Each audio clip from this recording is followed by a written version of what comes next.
Monday, you're watching Morning Baraka with me, Ali Fadhil. The time has just gone 10:31ish here AM in the UK. The days are getting shorter, nights are getting longer. Winter is around the corner. This is not a poem, although it may sound like a poem, but it just came in my head.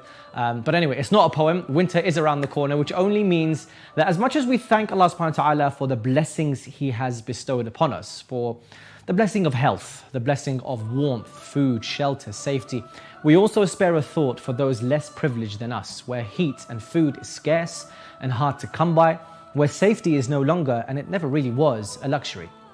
Yet in any case, on today's show, we talk grassroots football and architecture, as well as some interesting facts that happened on this day. So here's a look at what's coming up.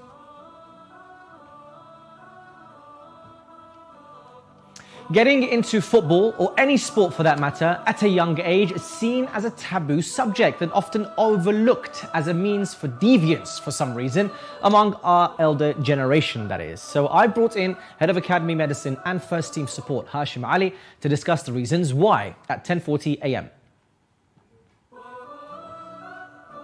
On live link later in the show, the Quran reciter Zohir Husseini joins me from New York, USA, as we find out what other interesting profession this man has. Look out, you art lovers, on the hour. And concluding today's show with a roundup of interesting incidents in history. Yes, On This Day is back. So you should be able to see now on your screens a fantastic lineup, a fantastic show coming up. Football, arts, Quran, and more coming up on today's show. Stay tuned. Hi there and welcome to the show. Now, every week I try to give you an insight into the lines of supplication, that really hit me and make a difference to the listener. The dua of Monday, as given to us by Imam Sajjad alayhi salam, is a beautiful way to start your week. And though many of the supplications which have been handed down from the Prophet and the Imams alayhi salam were certainly spontaneous utterances of the heart, others must have been composed with the express purpose of reciting them on a specific occasion. Now, even if they began as spontaneous prayers, the very fact that they have been designed as prayers for special occasions suggests that they were noted down and then repeated by the Imam or his followers when the same occasion came around again. One such prayer, one such occasion is the supplication of Monday. Now sit back and reflect on the dua, and inshallah I'll see you in a couple of minutes. بسم الله الرحمن الرحيم اللهم صل على محمد وآل محمد الحمد لله الذي لم يشهد أحدا حين فطر السماوات والأرض ولا اتخذ معينا حين برأ النسمات لم يشارك في الإلهية ولم يظاهر في الوحدانية كلت الألسن عن غاية صفته والعقول عن كنه معرفته وتواضعت الجبابرة لهيبته وعنت الوجوه لخشيته وانقاد كل عظيم لعظمته فلك الحمد متواترا متسقا ومتواليا مستوسقا وصلواته على رسوله أبدا وسلامه دائما سرمدا اللهم اجعل أول يومي هذا صلاحا وأوسطه فلاحا وآخره نجاحا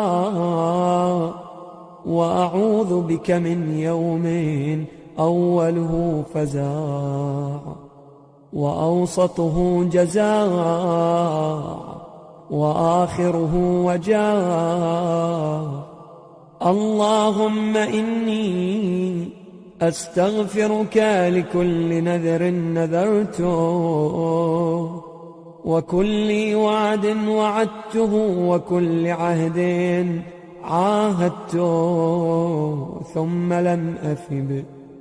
وأسألك في مظالم عبادك عندي، فأيما عبد من عبيدك أو أمة من إمائك كانت له قبلي مظلمة ظلمتها إياه في نفسه أو في عرضه أو في ماله أو في أهله وولده، أو غيبة اغتبته بها، أو تحامل عليه بميل أو هوى، أو أنفة أو حمية أو رياء أو عصبية، غائبا كان أو شاهدا، وحيا كان أو ميتا، فقصرت يدي وضاق وسعي عن ردها إلي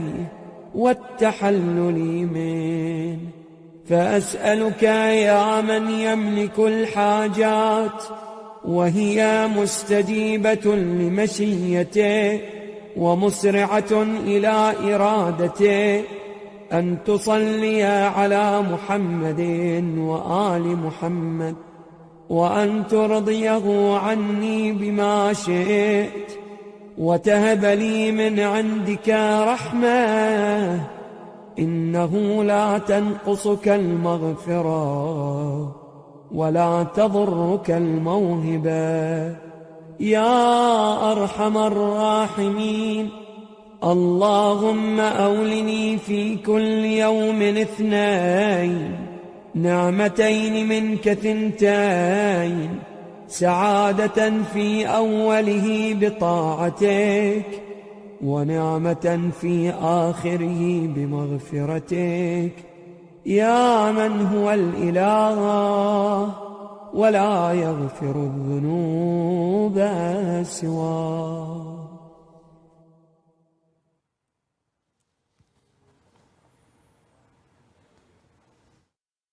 Welcome back, dear viewers. Now, we all know that participation in sports offers numerous physical, social and psychological benefits for children, including improved fitness levels, improved teamwork and character development. However, in some Muslim communities, parents may face certain challenges and reservations when it comes to encouraging their children to engage in sports from a young age. This hesitancy is often rooted in cultural, religious and maybe societal factors that influence parental decision making. Now, it's no coincidence that we hardly see any Muslim representation in mainstream sports today. But with the latest generation of youngsters being born and raised in the UK, or more so the West, where there are more sports opportunities, it's encouraging to see some of our youth fully engaged in professional sports. One such shining example is Head of Academy Medicine and First Team Support, Hashim Ali, who joins me now in the studio. Hashim, welcome to the show. Thank you for the introduction, Mulla. Really, really kind of you. Thank you. No, it's really absolutely our pleasure. Firstly, I just wanted to get, I guess, a lot of us dream of when we were younger, we dream of getting into football. You know, the times where we're running around in the park and it's like, oh, it's Gerrard or it's the... Yeah. So how did you get into football then? I think once upon a time I was one of those kids that was having those dreams. Yeah. Best.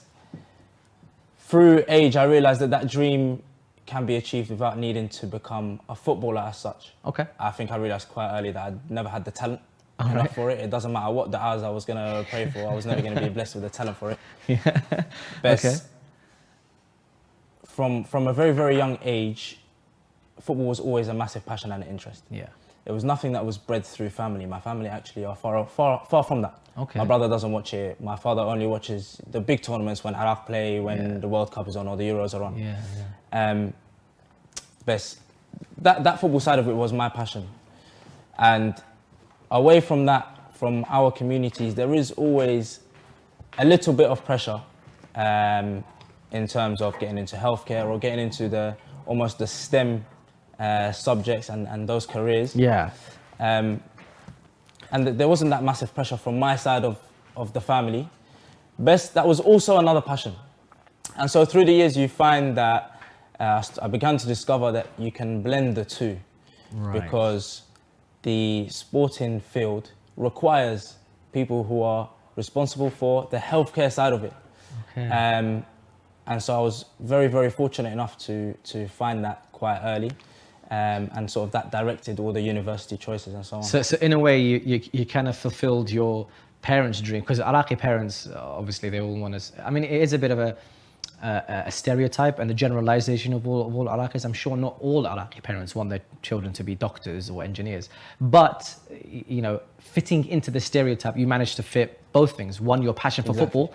And you managed to get your parents, look, I'm working in the medical field. Exactly that. So that's fantastic. So tell us more about your role then. I mean, I've got it as head of academy medicine and first team support. Yeah, so my role, essentially I'm in charge of everyone under the age of 21 from a medical aspect. Okay. So that can involve anybody joining the academy on a professional contract. That will involve doing their medicals, for example. Or anybody joining on a scholarship, or any of the players that are in the under nines all the way up through the academy until they're in that first team bracket, where I then become the support role. Okay. So it's a really good role where you get to experience everything. Yeah. And have a little bit of management input, director input, and those kind of bits. So alhamdulillah, it's a very, very good role I've been blessed with. It's a rare hybrid role. I'm really glad to have it. Yeah. So when it comes to, you said, so under 21, that's so you're pretty much of a senior role here. Yeah. Did you have to start from kind of a lower role and then go work your way up? Is that how it works? When I first joined, I was the under 18s physio. So that's essentially the lowest full-time, not the lowest, but it was the lowest at the time, the lowest full-time physio that you can have in the building. Yeah. And alhamdulillah, within a short period of time, I was given the head of academy medicine role. And then that developed on to become the head of academy medicine and the first team support. Right. So taking it back a few generations, obviously, you know, and I've spoken to a few youths who are now in their, say, 20s, and they're like, I had a passion for football, I had a passion for sports, but my parents discouraged me. Now, when you do speak to the parents, the first thing is like, oh, they're going to deviate away from their religion. Yeah. So working in sports, do you see any signs that could be the case? I think ultimately it comes down to one main point. Now, my profession is I studied physiotherapy, and my profession is a physiotherapist. Okay. Now, if a family's son or daughter decides to study physiotherapy, is that then deemed to be a field that's going to deviate them from the religion? No. Sah? Yeah. But then it comes that the sport generally has a stigma around it, that these are people on X incomes, these are people with X lifestyles, that their son or their daughter might then be involved in. And a lot of it involves a lot of traveling, involves a lot of living away from home, even from a very young age. Wow. When athletes join clubs on a full-time basis, the clubs offer them accommodation to keep them closer to the club. Wow. That's from the ages of 16. As you can imagine, the mind is still developing and nurturing. So from that aspect, yes, you can become more exposed to it. Okay. But what's to say you can be a physiotherapist in the NHS and the team that you're working with has that environment about them anyway, and they can deviate you. Yeah. So at the end of the day, it's about, first thing is the iman that you have and the strength of the iman that you have. Because you are going to be alone. So you're going to be tested. Yeah, 100 million % you will be tested, 100 million %. And so your iman has a massive part to play in it. And if your iman is strong, then inshallah you will be able to get through without any issues. Because the culture, as far as we know, is, you know, it's a very, we call it a laddish culture. Yeah, 100%. It's all men, it's all boys. And typically when it comes to those types of scenarios, when you're with men who are non-Muslim, typically the conversations might not be religious. And it could, you know, you then feel under pressure to peer pressure. You want to fit in, you want to be one of the guys, one of the boys. So do you, not do you recommend, but is there a situation where, let's just say that the 16, 17-year-old isn't too strong on his iman? Can there be a situation that they can get deviated? They can, but there's always ways around it, and right? I think before this moment in time, it was stronger. And I think as we go further and further on, there's a lot more of an apparent Islamic involvement in the sport. Okay, here we go. And that comes through a lot of different things. One is there's a association called Najum Sport, and they have a big involvement, or they're trying to get a big involvement into lots of different football clubs. Because like you said, there's a very laddish culture. There's a culture where actually the people that work in football, because there's no exposure whatsoever to people from our backgrounds or people from our religions, regardless whether that be Muslim or not, there's a limited exposure to people from the BAME community. Wow. And so when someone enters from that community, they aren't actually sure what the ins and outs of it are. Okay. They're not sure what the raisings were, or what the guidelines are, or what the religious teachings are. So a lot of people, even today, for example, maybe I will get asked, do you want to go for a drink? Yep. Okay, and between us, that's a different question. Between them, that's a different question. And so when I say, yeah, that's fine, but I don't drink. Yeah. You don't drink at all? Yeah. Like, I don't drink. Why is that? Oh, because I'm Muslim. Yeah. Oh, is that one of the rules? And Yeah. so on and so forth, and it delves into a deeper conversation. So there is definitely a lack of information Okay. in that industry. And Najum Sport is coming through to try and highlight the prevalence and the growing prevalence of Islam there. So there are agencies out there, Muslim agencies out there, hoping to educate the bodies that are involved when it comes to English football, to tell them, look, there are certain Islamic cultures, practices. So Ramadan, I haven't even asked you about Ramadan, because Ramadan must be a whole different ball game.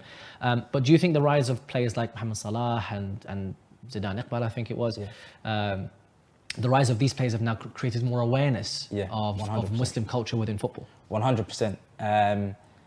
There's a lot more being put into place to support Islamic players. Because alhamdulillah, we've been able to show that there is a lot of hidden talent within our communities. And we need to bring that to the forefront. But what we also need to do is break down the barrier for that hidden talent to come through. And part of breaking down that barrier is informing what Islam is all about. But also informing those that are related to those who want to get into football. That actually we can get into it without being deviated. Or we can get into it and support all the Islamic teachings. I guess, look, I mean, the way sometimes I look at the whole football world, it's like it's in a bubble in itself. No one really knows what goes on behind the scenes. Everything's all hush-hush.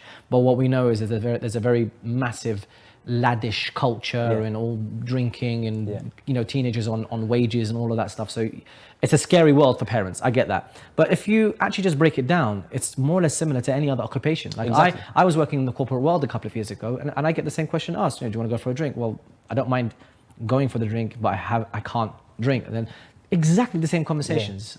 So it's definitely the same thing. It's exactly that. I mean, you look at the world of banking, for example. It's massive in banking. But I think the most important thing that I've realized working in football, the most important thing is they always keep an eye out for your character and your behavior.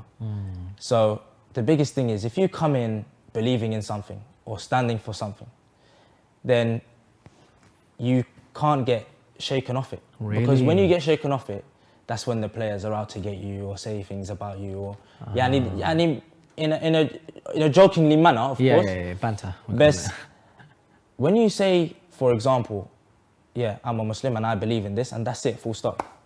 Oh, so you've never done it? Oh, fair play, like, well done, you know? Right. Rather than, this is not for me, but then you end up getting deviated into it and you end up doing it. Sometimes that can shake a little bit the reputation and the respect that you. So what you're saying is, when you come into sports, you're already armored with your principles and your faith, and when you go in there, people respect that more than you being like, well, I'm a bit wishy-washy about my religion, and that's going to take you all the way down. Exactly that. When you stand by it, you earn a lot of respect, a massive amount of respect. Okay. So how are Muslims generally perceived within the football world?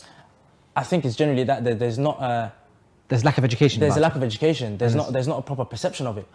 It takes somebody to be in there for them to learn about it a little bit more. So, For example, like QPR having more Muslims in there. Okay. Watford are having more Muslims. There's a lot more exposure for them to actually Yeah. learn about. Yeah. And you sort of see that spread into the community as well. I mean, you see it, you talk about Muhammad Salah. Yeah. Muhammad Salah and the religion was first exposed to in Liverpool Football Club, and then it was exposed to into the whole of the actual city. Yep. For them to learn a bit more about it. So it definitely takes someone or a few people to go into the environment to, inshallah, break the barriers down. So, there was one thing I wanted to, I want to talk about Ramadan, I guess. So in terms of Muslim players balancing their faith, their faith-based obligations like salah, for example, and fasting, how does it work with match schedules? Like, I've always wanted to know, for example, do they allow them to break their fast at certain times? Is there a prayer room, for example? Are there anything like that? The prayer room question, there's a lot more going into it now. Okay. A lot more clubs are starting to involve prayer rooms in their training grounds, or multi-faith rooms. In their training grounds. Now, I hope to see that spread a lot more. I think there's a limited number of clubs at the minute that have it, but they're definitely starting to embrace it. They're starting to realize it, and the importance that it has. And the importance that spirituality and feeling comfortable in spirituality, the importance of that to the athlete and how the athlete performs. Okay. And it all goes through a mental well-being side of things. Right. And in terms of Ramadan and fasting, so for example, a big part of my role when it comes to Ramadan is making sure that the athlete who is observing Ramadan is fully nutritioned, is well rested. Maybe his timetable will be altered slightly. Okay. Maybe the nutrition team or the chefs need to have things prepared for him that he can, for example, take home for breaking his fast. So, for example, in the last Ramadan, we have a couple of Muslim athletes, alhamdulillah, and we altered their timetable slightly so they don't need to come in as early in the morning. We know they're going to come in and they don't need to have breakfast, for example. Okay. So we allow them extra time to have that rest after praying Fajr and sleeping a little bit later and doing A'mal and whatnot. All right. And for example, we altered their nutrition. So we had meals ready for them after training. Okay. They will take their meals home and heat them up for them to eat. But in addition to their meals, we also created for them special protein shakes and meal replacement shakes that are a little bit easier to consume for the body. Yeah.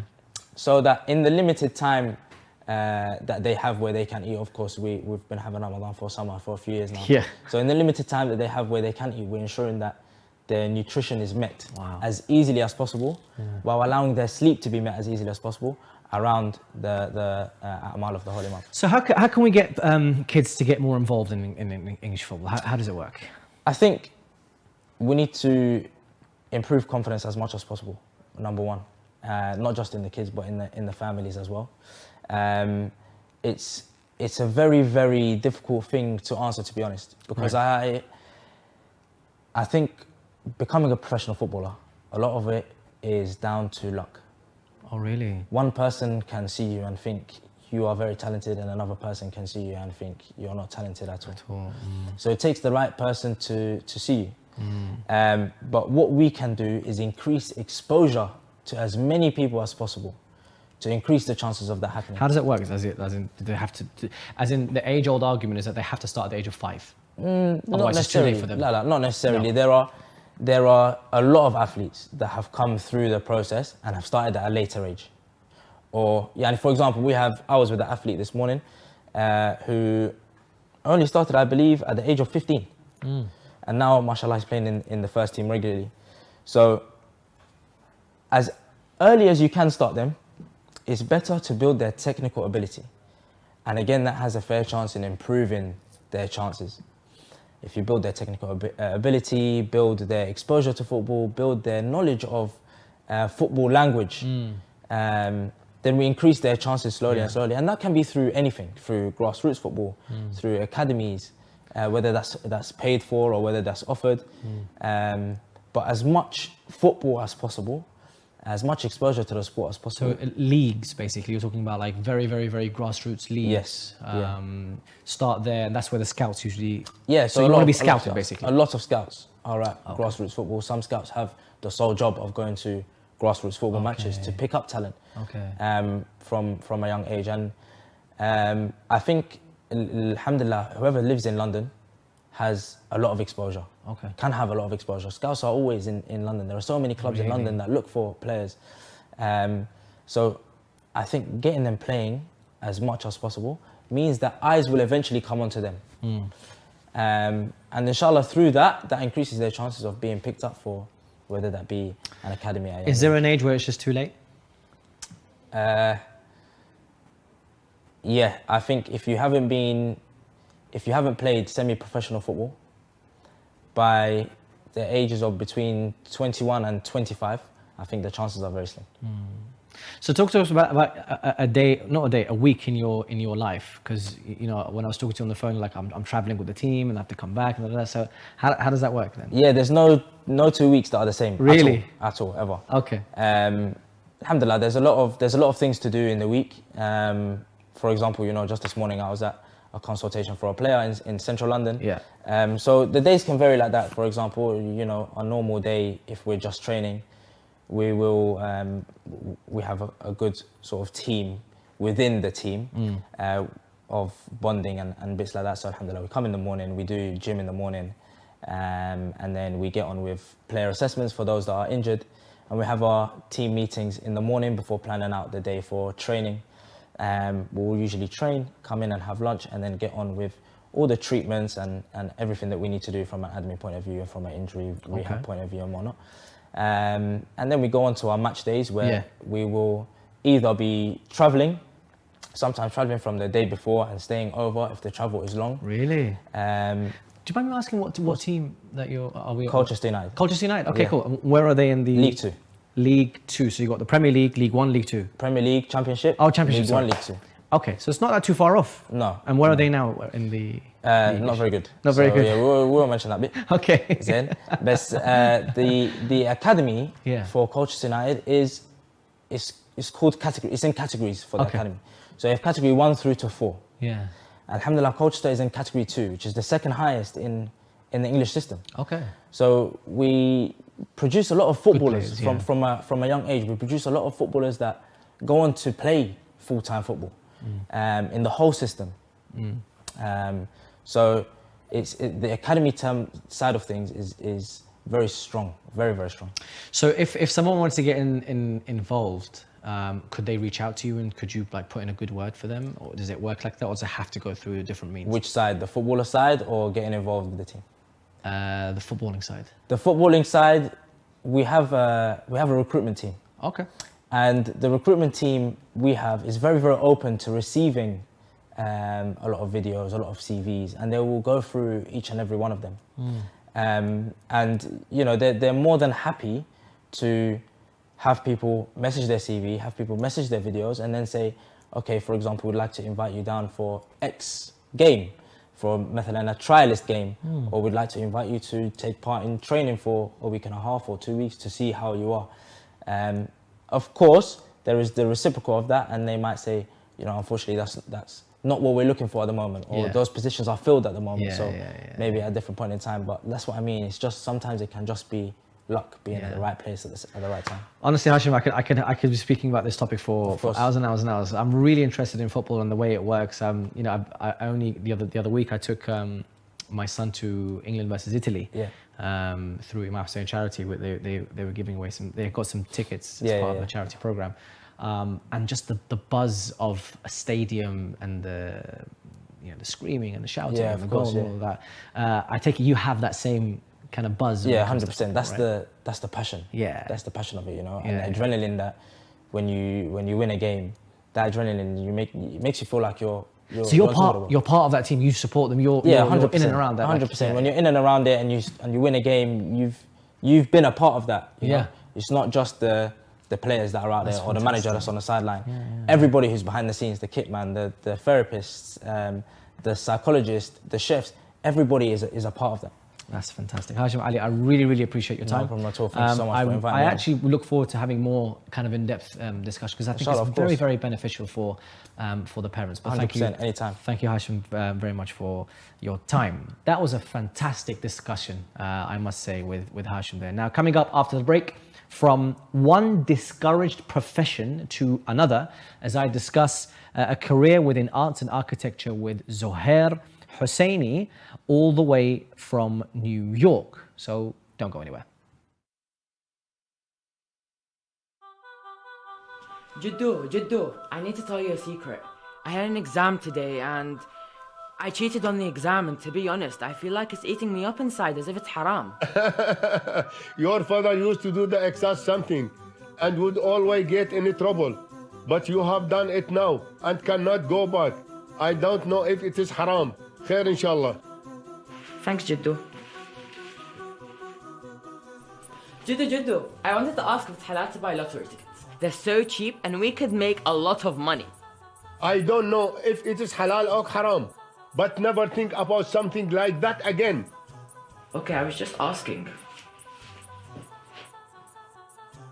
Jiddu. Ka'abitni, what do you want now? I just wanted to ask if the sweet beef gelatin is halal or haram. You're supposed to check it before buying it, not after. I don't know if this is halal or haram. Okay. What now? I am trying to relax. Why do you keep asking me? تعال هنا الخاطر الله. Just go watch Ahkam SOS. Any question you have, they can answer you. You can call them, message them, anything. Ask as much as you like. They can answer any question from any marja, okay?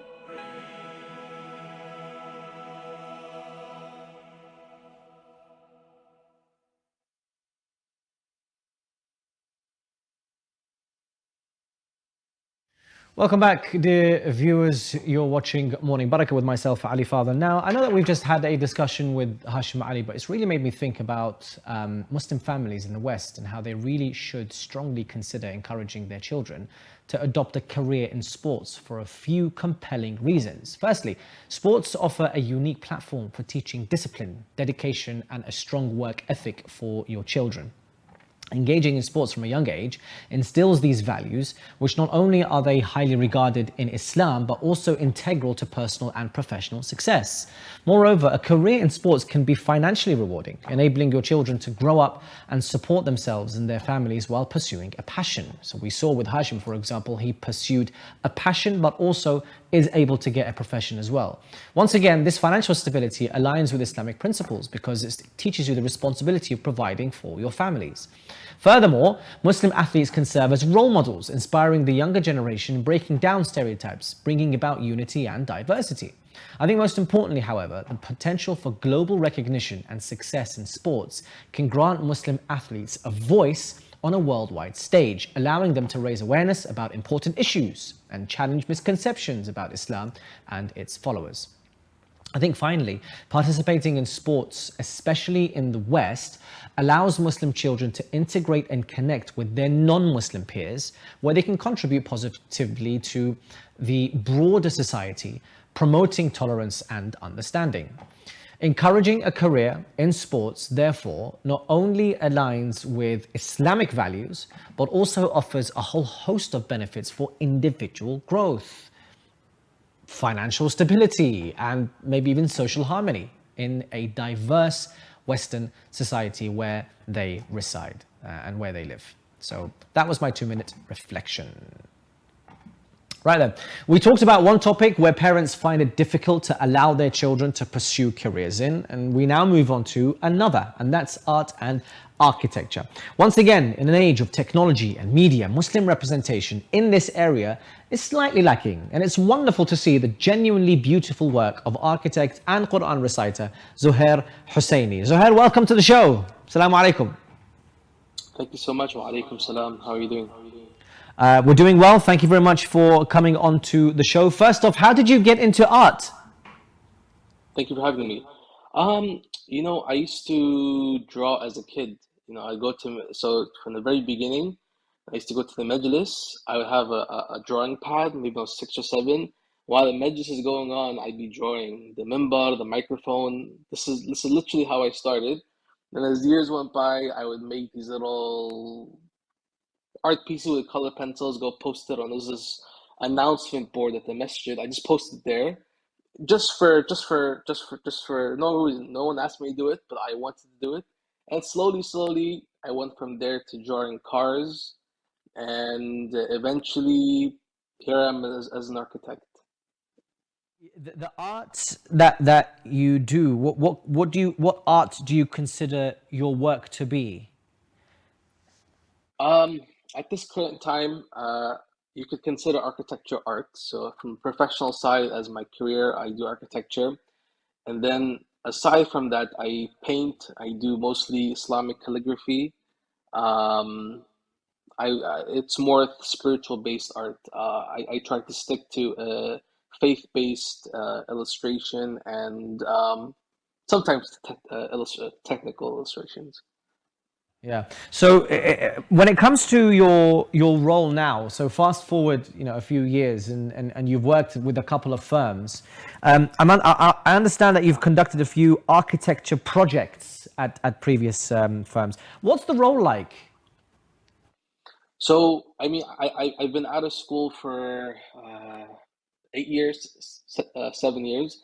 After I finished school, I did my exams to become a licensed architect in New York State, which is something that every architect around the world goes for. You finish your education, then you take a bunch of exams. In my case, it was 7 exams to become licensed, where you can actually legally call yourself an architect. Because before that, you can't call yourself an architect. You're architectural designer or this designer, but legally you can't call yourself architect. So anyhow, that's done.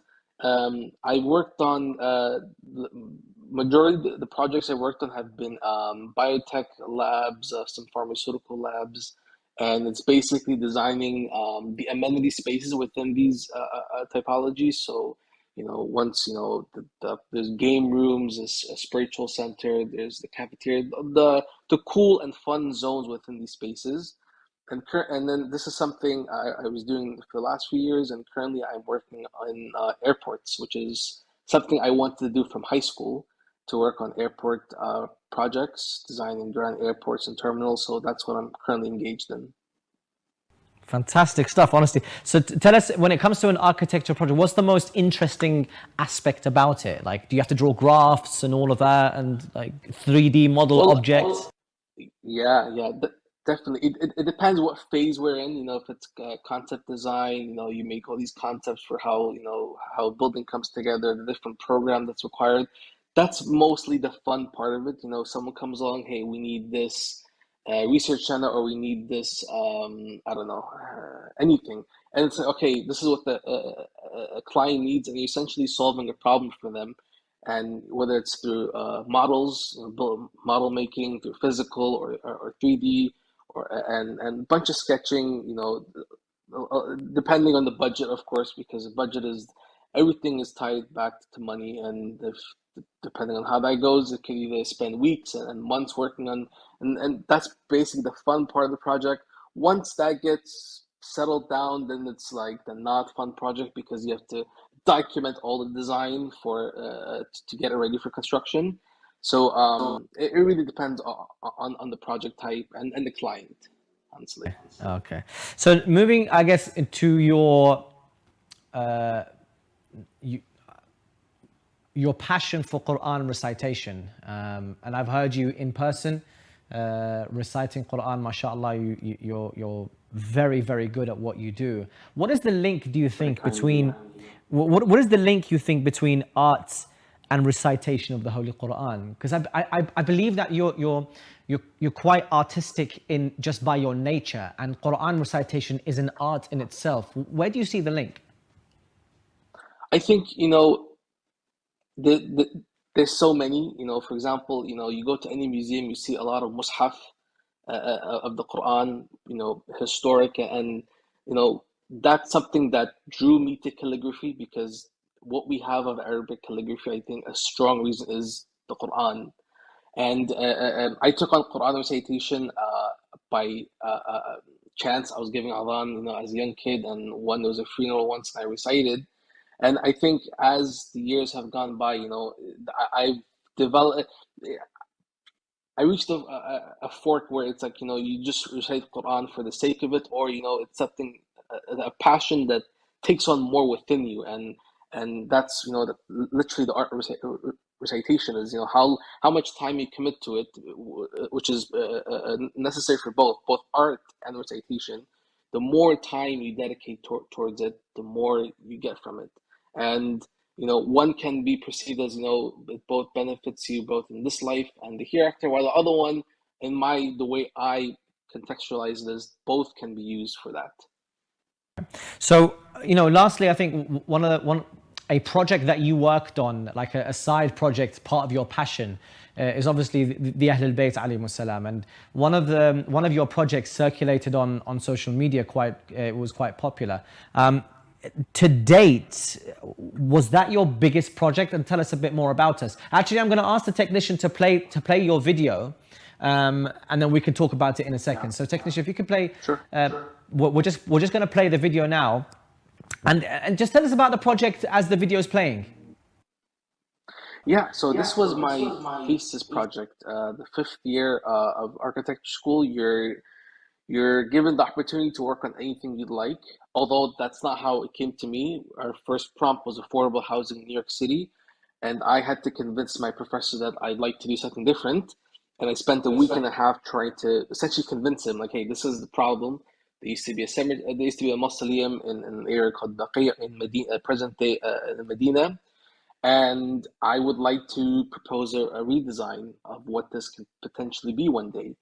And I spent 9 months, 2 semesters working on this in school, and it was the best thing because I got to work on something that I love, which is architecture. At the same time, it's for the Ahlul Bayt alayhim salam. And it's like the perfect combination because it never felt like any other assignment. Felt like, I have to get this done for school. It wasn't always fun, but this, I spent every opportunity that I could, time-wise, to work on this, and I enjoyed every second. And since school, I even did other things with it. I presented this in numerous cities, throughout the U.S. There was a conference I went to in Germany where I presented this in Cologne. The last thing I did was I built a model, a scale model, 5 by 10 feet, which is currently sitting in Najaf. It's basically a wooden model for a association called Markaz Imam Hussein, which is it's the parent group is the Shrine Imam Hussein alayhi salam, but they do purely tabligh of Imam Hussein alayhi salam, and this is Ramadan of 2019. I went and built this, and it's still there. It was probably one of my most memorable trips to Iraq, and just a very great Ramadan because I can see from the footage, Zohir, that it reminds me a bit of Sayyidah Ma'sooma alayhi salam. It reminds me a bit of Mashhad. At the same time, there's remnants of Imam Hussein's shrine. There's a bit of modern, contemporary artwork, but also very traditional. Talk us through that. Yeah, I was trying to interpret Shi'i or Mausoleum architecture into a contemporary style. There's many things I did here, which I think it's been 7 years later, I look back and I would be like, I wish I didn't do that. But there are plans, to eventually redo this for my own sake. But I wanted to create, a modern interpretation of what we have, because most of the architecture that we have today of mausoleum architecture within, Syria, Iran, Iraq are very similar, and it's almost the same with subtle differences, whether it's a dome or the Dharif design. So I wanted to create something different, something more that anyone can walk in there and understand what's going on, whether they're Muslim or not Muslim. Honestly, that looks like a fun. So can this actually be used for, if they genuinely, and there was a chance, inshallah, in the near future, and they actually wanted to rebuild the Baqi', they could use your dimension, they could use your artwork, they could use your... Yeah, I mean, they can. Everything is realistic within dimensions. I mean, maybe, there's things, like I said, I did 6 years ago, which I may change subtly, but that's just, you grow as a designer, and you constantly want to turn the design to something better. But otherwise, I'm mind blown, Zohir, because one day, inshallah, someone's going to use your designs to rebuild Baqi'. How does that make you feel? I don't have no words. You know, I think everything that I have achieved through this project, and even the concept, you know, is purely through Allah Subhanahu wa Taala. Because I cannot even. People ask me, how'd you come up with this? I can't even think of it, because it's like one day it popped into my head, and right before I worked on this project, I went on my first Ziyara to Iraq, and it's something I earnestly asked as I want to do this when I get back home. And you know, if the tawfiq is there for it to come into fruition one day, then it's I have no words. I hope one day this is the little that I can offer and towards Ahlul Bayt, and I hope I can do more in the future, inshallah. That's how I look at And it.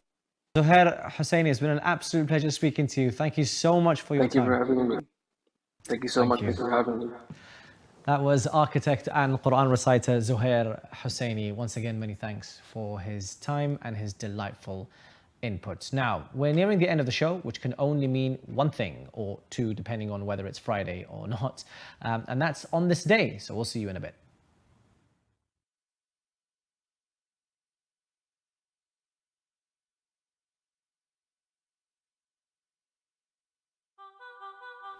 Jiddu, I need to tell you a secret. I had an exam today and I cheated on the exam, and to be honest, I feel like it's eating me up inside as if it's haram. Your father used to do the exact something and would always get in trouble. But you have done it now and cannot go back. I don't know if it is haram. Khair inshallah. Thanks, Jiddu. Jiddu, I wanted to ask if it's halal to buy lottery tickets. They're so cheap and we could make a lot of money. I don't know if it is halal or haram, but never think about something like that again. Okay, I was just asking. Jiddu, Ka'abitni, what do you want now? I just wanted to ask if Sweet's beef gelatin is halal or haram. You're supposed to check it before buying it, not after. I don't know if this is halal or haram. Okay. What now? I am trying to relax. Why do you keep asking me? تعال هنا الخاطر الله. Just go watch Ahkam SOS. Any question you have, they can answer you. You can call them, message them, anything. Ask as much as you like. They can answer any question from any marja, okay?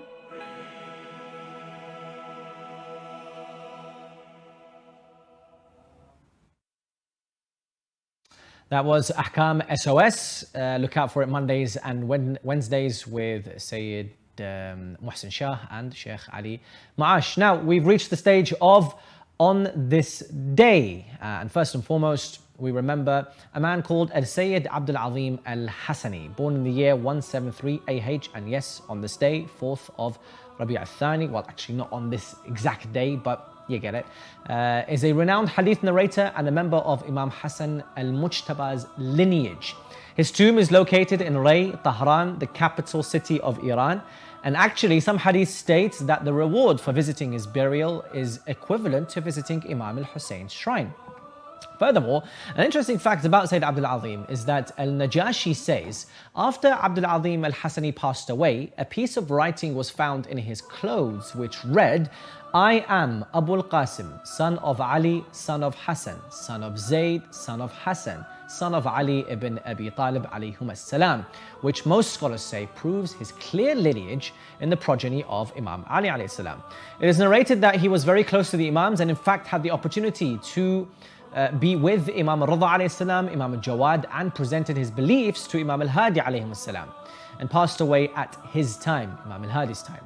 And in fact, it is narrated that Imam al-Hadi says to Abu al-Qasim al-Hassani on a journey, O Abu al-Qasim, you indeed are our wali. You have received the religion from us which God loves. May God support you in this world and the hereafter. He was known to be a pious man, known for his trust-keeping, truthfulness and knowledge in religion, a believer in the unity of God and justice of God, and a narrator of many hadiths. And lastly, one of his greatest blessings is that when a man came to Imam al-Hadi alayhi salam and said to him, I went to visit Imam al-Hussein's holy shrine, upon which the Imam replied, if one visits Abdul Azim al-Hassani's grave near you, it would be as if he visits Imam al-Hussein alayhi salam in Karbala. The second piece of incident or on this day basically is the death of Hisham ibn Abdul Malik. Abdul Malik ibn Marwan, basically Abdul Malik ibn Marwan was the fifth Umayyad Khalif or Caliph who came to power in 65 AH, just a few years after the Battle of Karbala in 61 AH. In the time of revolution of Medina, people banished all the Banu Umayyah members from the city, but Imam Sajjad alayhi salam provided shelter for the wife of Marwan ibn Hakam, the daughter of Uthman ibn Affan, in his house and welcomed her as well. It's made Abdul Malik have an optimistic attitude toward Imam Sajjad alayhi salam.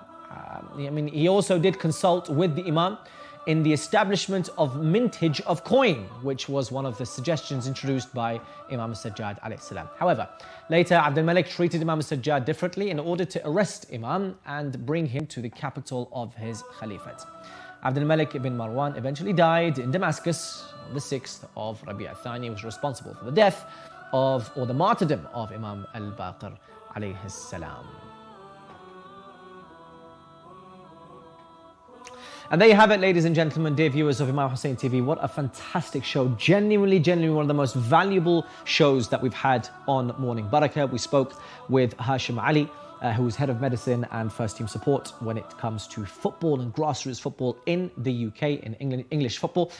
We talked about how you can get in there, what's the culture like, and hopefully removing the stigma against being part of sports at a young age. We also talked to Zohir Husseini, who lives in New York, who is an architect, legally an architect, who also is a Quran reciter. We talked about his many different projects when it comes to corporate and firms, but the fantastic project that he had when he worked on his thesis, specifically rebuilding Baqi' with the right dimensions and a shrine and minarets and a dome. So inshallah, ya Allah, we pray to Allah subhanahu wa ta'ala to essentially hasten the reappearance of Imam al-Mahdi Ajlahu Ta'ala Farjuh Sharif, and inshallah rebuilding Baqi' and telling us where the burial place is of our Holy Lady Fatima Zahra alayhi salam.